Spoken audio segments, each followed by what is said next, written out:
Greetings, friends. I am enjoying my Christmas present that I bought myself. I am finally of the age where I can smoke a pipe, and it's very fitting of me. I'm an old man, and I love it. I love being able to just smoke my pipe and play in my head. I love to think. I truly love to just engage in thought experiments, to circumambulate ideas, concepts, emotions, sensations. I just love it. I love spending time in my head. I might be autistic, but I think a lot of people try to avoid spending time in their head as much as possible. And it's really sad to see. So when I say most people are idiots, that's sort of the basis for my belief in that. When you talk to the average American, they are usually in possession of delusional beliefs that they only superficially hold because it's the least amount of work they can put in to exist within a group that will accept them for who their distracted self is.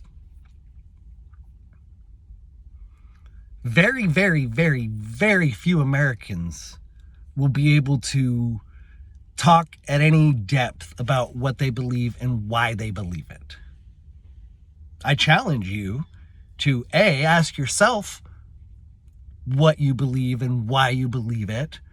Ask yourself where your blind spots are, and then ask other people those questions and see how they respond. And if you are not an idiot, if you're not an idiot, you're already going to agree with this video. Oh, it might be crass, but it's true. People who are not idiots know they are surrounded by idiots. And it is highly unfortunate, but... And I'm not talking about just Republicans, and I'm not talking about just Democrats, because they're all idiots.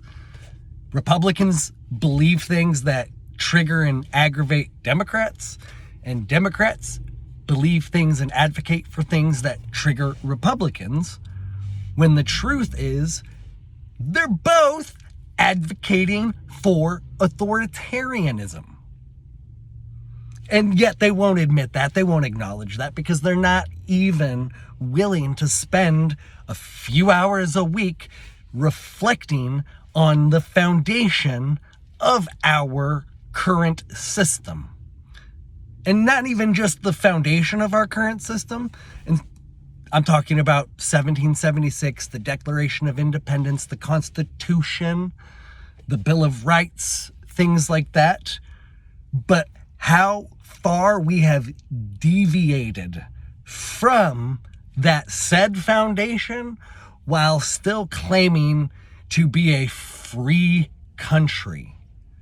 We are not a free country. We are not a capitalistic country. And those things might trigger you if you're an idiot, but if you're not an idiot, you'll understand. The left thinks the government is doing things they shouldn't do, but oppose. Okay, but I already said that at both parties. Okay, I'm gonna pause. I'll be back. Okay, I'm back. I just hate the left more than I hate the right, because I think the right currently has more redeeming qualities, though it's a slim margin, really. So that's why I tend to gravitate towards attacking them more. But now that the right is in power, it's always best to sort of attack the power structure. So I want to lean more towards attacking the right. It's only been like a week since Trump's taken office, so I can't really lob any criticisms yet. But it seems like the Russia-Ukraine war is still going on, and I thought he said he was going to end it on day one. And I'm kind of being facetious because I totally didn't expect it to actually end on day one. But the clock is ticking, and I haven't heard much about stopping that war and stopping the spending on that war. My contempt for the state knows no bounds. I could talk endlessly about it if you would let me. And when I say the state, I mean the government as an entity, something that has no moral right to control you, yet you allow it to happen. You encourage it to happen. And it is so highly unfortunate that we in 2025 are given this burden of dismantling somehow this monstrosity of, I use the word fascist sort of state, but people, criticize me for that. I think that is an accurate label. It is accurately neoliberal fascism that we live under. And I challenge anyone to have a conversation with me about this so we can dive into the details. I love back and forths because it allows for so much more ground to be covered. In these one-on-ones, I can sometimes just get tunnel vision, and then it's easier to just kind of go off in a direction and come back to the main path when it's a back and forth. So when I say that, neoliberal fascism, or maybe more accurately now, we're moving into technocratic feudalism. I like that. Technocratic feudalism. And you all encourage it. You all want it. And I'm not talking about just the fucking Elon Musk dick suckers who want that brain implant in their head. I'm also talking about the goddamn commies on the left who want daddy state to take over everything because they think real communism hasn't ever been tried.